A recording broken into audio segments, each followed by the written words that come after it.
মন্ত্রী হয়েই বেহাল বাংলা শিক্ষা ব্যবস্থার হাল ফেরানোর ব্যাপারে সচেতন হবেন বলে জানালেন মোদির 3.0 টিমের সদ্য নিযুক্ত হওয়া শিক্ষা দপ্তরের মন্ত্রী সুকান্ত মজুমদার। কাল সন্ধ্যায় প্রধানমন্ত্রীর দপ্তরের তরফে দেশের নয়া সরকার চালানোর জন্য কোন কোন দপ্তরে কোন মন্ত্রী পাচ্ছেন তা জানানো হয়।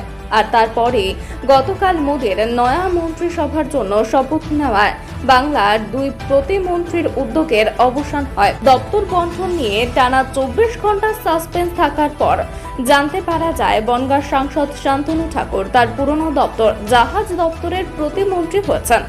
অপরদিকে পরপর দুবার সেরা সাংসদ হিসেবে পুরস্কৃত হওয়ার পর এবার মোদী মন্ত্রিসভায় স্থান পাওয়া সুকান্ত মজুমদার পেলেন দুটি প্রতিমন্ত্রীর দপ্তর, শিক্ষা ও উত্তর পূর্ব উন্নয়ন দপ্তরের মতো দুটি গুরুত্বপূর্ণ দপ্তর। আর তা জানার পরে সাংবাদিকদের মুখোমুখি হয়ে তিনি কি বললেন শুনুন। দেখুন, প্রথমে তো আমি মাননীয় প্রধানমন্ত্রীকে ধন্যবাদ জানাই।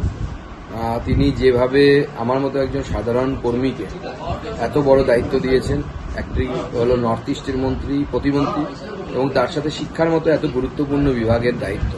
আমি চেষ্টা করব আমার নিজের যতটুকু সামর্থ্য আছে সেই সামর্থ্য দিয়ে পুরো মোদিজির যে প্রকল্প আছে বা মোদিজির যে লক্ষ্য আছে, মিশন ভিশন আছে, তাকে সামনের দিকে এগিয়ে নিয়ে যাওয়া তথা জেলা সহ পশ্চিমবঙ্গের জন্য শিক্ষা ব্যবস্থাটাকে, পশ্চিমবঙ্গের শিক্ষা ব্যবস্থা তো শেষ, সেটাকে কেন্দ্রের তরফ থেকে যতটা করা যায় সেটা আমরা করার চেষ্টা করব।